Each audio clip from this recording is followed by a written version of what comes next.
só quero você, Jesus.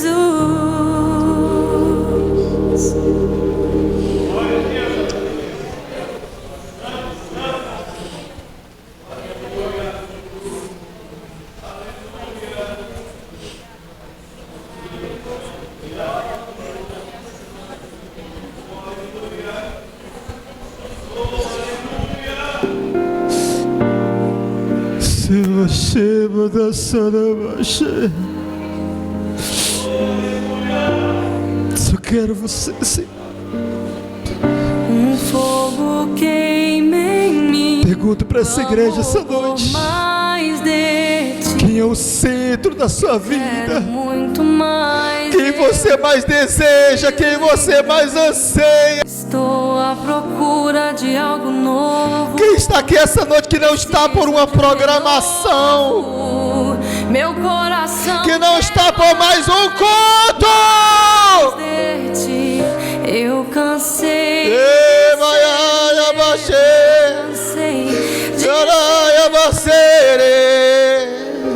Eu quero tua vida em mim. Eu quero ser pastor de uma igreja que adora. Eu quero ser pastor de uma igreja que ora. De uma igreja viva, cujo sangue do Cordeiro corre em suas veias.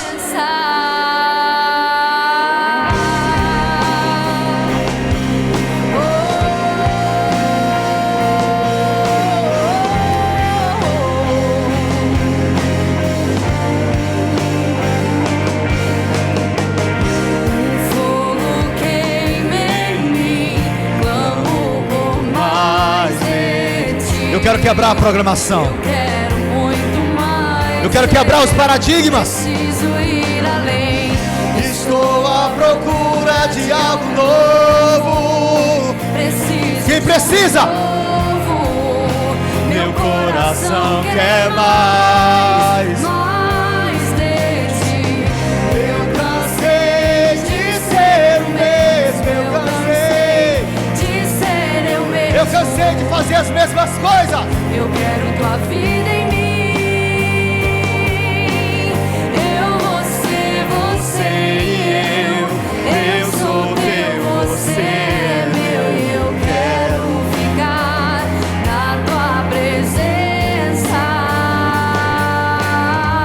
Declare. Quando a luz se apagar. Que lindo isso, Senhor. Quando a música calar. Declare forte. Quando o mover passar. Quando o mover passar, eu só quero você. Só quero você. Meu Deus. Oh, quando a luz se apagar. Quando a música calar. Quando o mover passar. Quando o mover passar, eu só Quero você. Só quero você. Oh, quando a luz se apagar. Que lindo, Espírito Santo. Quando a música calar. Quando isso passar. Quando o movimento passar. Quando o mover passar, Eu só quero você. Só quero você. Jesus, Jesus. Que lindo, Senhor. Jesus. Diga: Senhor, eu só quero a Ti. Eu só desejo o Senhor. Amém, povo de Deus. Tome seu assento. Poderoso. Eu quero ler com os irmãos Evangelho de João, capítulo 1. Nós vamos ler do versículo 1 ao 5.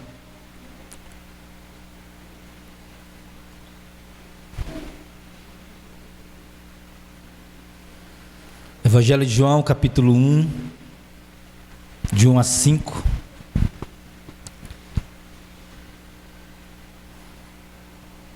que diz assim: e no princípio era o Verbo, e o Verbo estava com Deus, o Verbo era Deus, ele estava no princípio com Deus. Todas as coisas foram feitas por Ele, sem Ele, nada do que foi feito se fez. Nele estava a vida, e a vida é a luz dos homens. A luz resplandece nas trevas, e as trevas não prevaleceram contra Ele. Amém? Nosso tema de hoje é o Verbo se fez homem. Irmãos, quando o apóstolo João, ele fala de Jesus como Verbo de Deus, eu olho para essa passagem, eu vejo todo o sentido daquilo que Jesus é e veio fazer aqui nessa terra. Toda autoridade, porque o apóstolo João está falando de alguém que estava no início de todas as coisas, de alguém que já existia antes de tudo existir. Então não há nada sobre o qual ele não saiba, nenhum assunto que ele não saiba, não há nada sobre você que ele não saiba. Então ele detém todo o poder, ele detém todo o conhecimento, ele detém toda a sabedoria, ele detém toda a autoridade. Está tudo em Jesus. E sabe o que é mais tremendo? Esse Jesus que é o Verbo de Deus, que se fez carne, andou entre os homens, habita dentro de você. E tem certas coisas, irmãos, que quando a gente entende, não só ganha um novo sentido, mas dá uma amplitude para a nossa fé. Sabe, eu sei em quem eu tenho crido, eu sei quem mora em mim, eu sei quem habita em mim, eu sei o Deus que eu sirvo, eu sei quem eu carrego dentro de mim. Então quando eu conheço, quando eu acesso conhecimento como esse, irmãos, a minha fé, a minha vida com Deus ganha um novo significado. Eu deixo de ficar vivendo abaixo do radar, abaixo da média. Então Jesus, o apóstolo João, quem foi que falou isso aqui? Apóstolo João, o discípulo mais íntimo de Jesus. Então ele fala toda uma história sobre Cristo aqui. E é interessante, você pode ouvir, é muito comum as pessoas estarem dizendo por aí: a minha vida é muito complicada, né? Nem Deus resolve. Eu quero dizer para você, não há nada sobre você que Deus não possa resolver. Ele é o fabricante, e a Bíblia é o manual do fabricante. As pessoas estão com uma mania na nossa geração, e a gente ouve isso até de ex-frequentadores das igrejas, ex-evangélicos, ou até frequentadores da igreja, falando de problemas, como se não estivesse na alçada de Deus resolver aquele problema. Mas eu quero dizer para você que nós estamos falando sobre aquele que sabe do teu passado, conhece o teu presente e já sabe do teu futuro. Então não existe nada sobre você que ele não saiba. Você pode estar dizendo: mas apóstolo, eu tenho um problema que eu tenho certeza que ninguém sabe como resolver. Meu problema é na rebimboca da parafuseta. Jesus consegue resolver o problema da rebimboca da parafuseta. Está faltando um parafuso, está faltando uma polca, está faltando qualquer detalhe, um fio. Jesus sabe quando tem um problema num determinado aparelho, no carro, qualquer coisa que você diz assim, você leva no mecânico. Hoje tem um aparelho, né, que ele faz uma varredura no carro.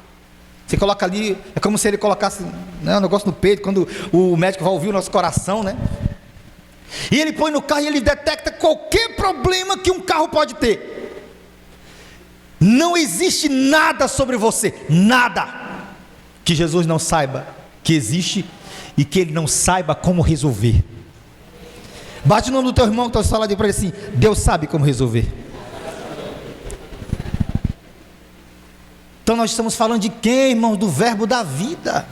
Jesus não é substantivo, não é adjetivo, não é advérbio, ele é verbo. Uma frase que não tem verbo é chamada de frase nominal. Ela pode ter um advérbio, um substantivo, um artigo, o que for, mas ela só é uma oração se ela tiver um verbo. E veja em português o que é o verbo. Eu sou o verbo, eu sou logos. Isso quer dizer o quê? Nada existiu antes de Jesus. A coisa só começa a nascer, dá comando na sua vida. Áreas que não nasceram nada, que não tem nada, que não tem vida, que não tem visitação, que não tem impressão digital de Deus. Se o verbo da vida entrar em contato com essa área, ela não floresceu, vai florescer. Vai começar a criar, vai começar a dar ordem, porque ele é o verbo. E eu quero falar de 4 pontos aqui, destacar 4 aspectos que me impactou nessa mensagem. A primeira, a autoridade inquestionável sobre a nossa existência. Queridos, Jesus existe antes da existência. Nada do que existe na Terra, no universo, em milhares de galáxias, a cada dia os homens estão descobrindo novas galáxias, novos planetas, novos mundos. Jesus fica só lá no céu dizendo: eu já sabia disso, besta. Eu sou o autor, eu sou o consumador, eu sou o criador. Aquelas histórias lá de Paulo, porque dele, por ele, para ele são todas as coisas. Irmãos, pensar que a eternidade foi criada dentro do próprio Jesus. O verbo estava com o Pai. Nada se deu origem, nada começou sem ele, irmãos. Como é que eu vou questionar uma pessoa dessa? Até o Raul Seixas, quando cantou, nascia há 10 mil anos atrás. E não há nada nesse mundo que eu não saiba demais. Jesus sabia antes de ti. Por quê? Porque ele nasceu, ele é eterno. Lembra quando os judeus questionam Jesus? Ele falando sobre Abraão. Vamos ler aí. João 8. João capítulo 8, versículos 56 até o 58. Jesus deu um nó na cabeça dos judeus. João 8, 56. Abraão, vosso pai, exultou por me ver, por ver o meu dia, e o viu e se alegrou. Disseram-lhe, pois, os judeus: ainda não tem 50 anos, vistes Abraão? Disse-lhe Jesus: em verdade vos digo, que antes que Abraão existisse, eu sou. Que lindo, irmão. Jesus existe antes. E os judeus, como que isso? E Jesus diz aqui: Abraão viu os meus dias. Por quê? Porque Abraão contemplou pela fé. Ele viu Jesus pelos óculos da fé. Isso é lindo. E os judeus estavam aqui no seu racional, querendo compreender, porque eles não entendiam no sentido espiritual que Jesus estava ensinando ali. Então, gente, Jesus é o verbo, ele é a existência, não existe nada. Vamos partir para o nosso segundo ponto. Ele deu a vida e a autoridade à palavra. A Bíblia, ela seria um livro de história comum, se Jesus não desse sentido a ela. Sabe por que a Bíblia não é um livro comum? Porque Jesus é a letra desse alfabeto. Quando você está lendo a Bíblia, você está se conectando com Jesus. Querido, você já leu a Bíblia algumas vezes, talvez, mesmo que não tenha lido a Bíblia toda, mas talvez lê a Bíblia sempre. Você enjoa da Bíblia? Eu não consigo enjoar. Eu já li a Bíblia 23 vezes, estou lendo pela 24ª, estou aprendendo de novo. Por quê? Porque, como diz o escritor, a Bíblia é o único livro que, quando você está lendo, o autor está perto de você. Quando você está lendo a Bíblia, Jesus está lendo você. Isso é tremendo. Por isso que a Bíblia não é uma literatura comum. Hebreus 4:12, porque a palavra de Deus é viva e eficaz e mais cortante do que uma espada de 2 gumes. Aí por aí vai, meu irmão. Ela penetra, ela tem 2 gumes, um em cima, outro embaixo, corta quando entra, corta quando sai. Porque ela é o próprio Jesus, o verbo. Então quando você come um pão que eu estou falando pão natural, você alimenta o corpo. Quando você come de Jesus, você alimenta o espírito.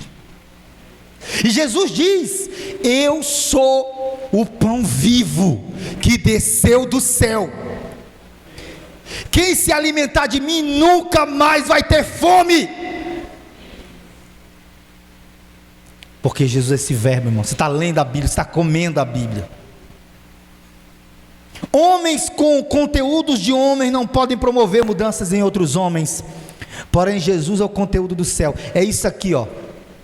É isso que explica por que a palavra promove transformação na vida das pessoas. Porque não é um conteúdo comum, não é uma literatura comum, é mais do que um impacto.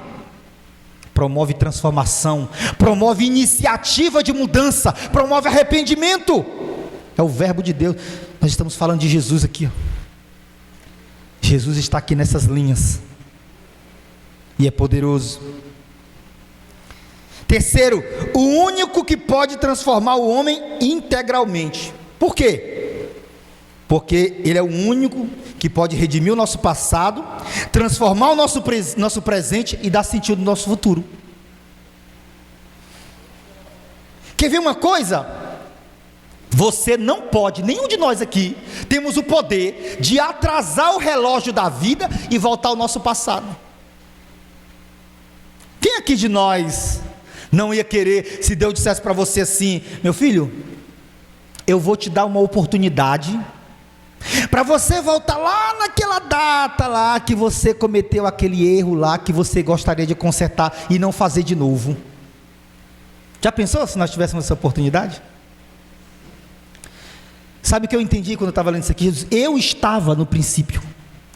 Sabe por que Jesus pode mudar, pode remover o teu pecado? Sabe por que Ele pode limpar a tua ficha? Porque no dia que tu pecou, Ele estava lá.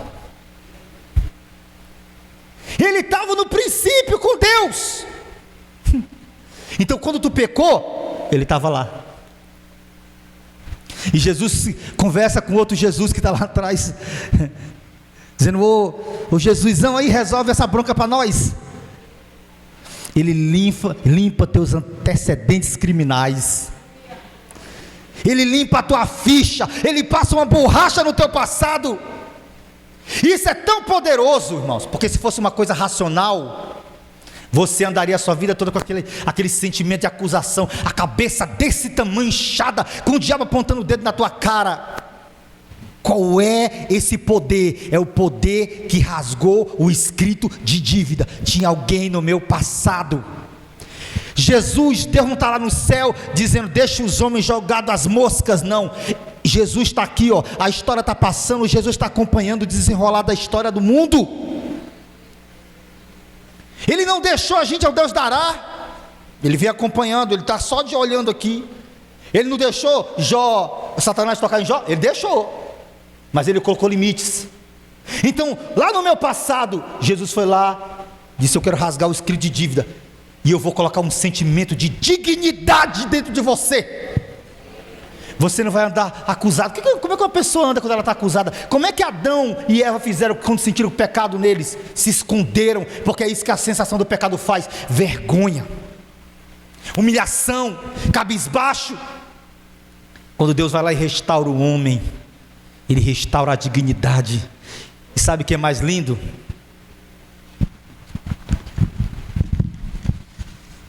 Ele opera assim, ó. Diz: eu estou deixando a tua folha limpa de novo. Eu estou zerando a tua conta. Fica tranquilo, anda bem, não anda com a consciência pesada não. Se você andar com a consciência pesada, na verdade você está pecando sobre o que foi feito aqui nessa cruz. O sangue que foi derramado, que limpou o meu pecado. apagou as minhas contas e me deu uma vida nova. Quantos aqui viram a história daquele ator, acho que é Guilherme de Pádua, né, que veio a matar, acho que Daniela Pérez, né, nos anos 90 ali. Como foi uma pessoa, um artista, comoveu muito o Brasil na época. Irmãos, aquele homem, ele já faleceu recentemente. Deus mudou a vida daquele homem. O homem racional não é capaz de entender.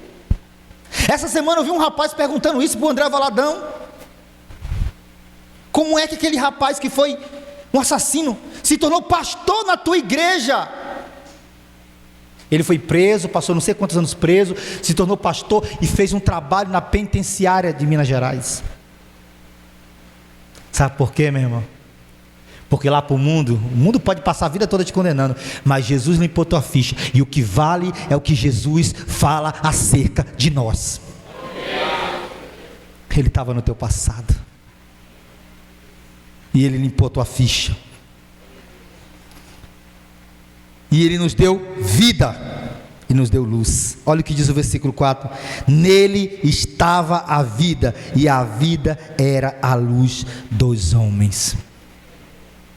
Quando Jesus entre nós, Ele não planta a sua vida. Já viu essa expressão que a gente fala muito, né? Brilho no olhar.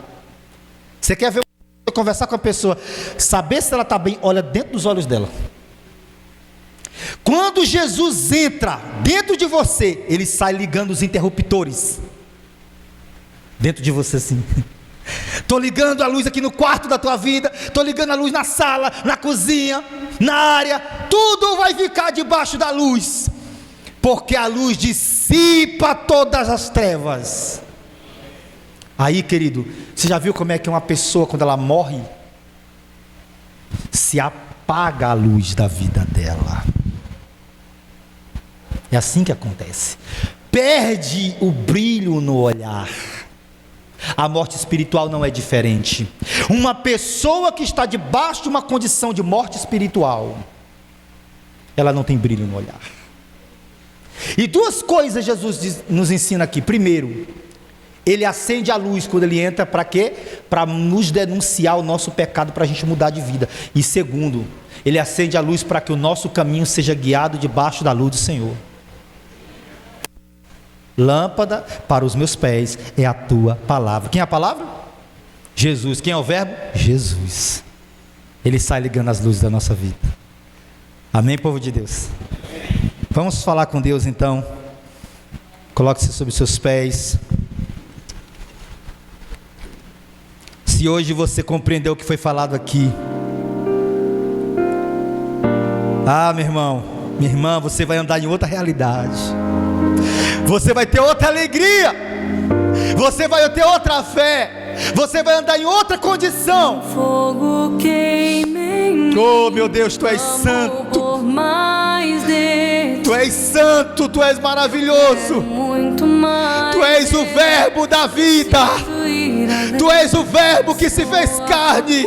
De algo novo. Tu nos conferiu autoridade. De um renovo. Tu lançou luz sobre nossas trevas, nos transformando, nos arrancando da zona da morte e nos colocando os nossos pés sobre a firme rocha que é o Senhor.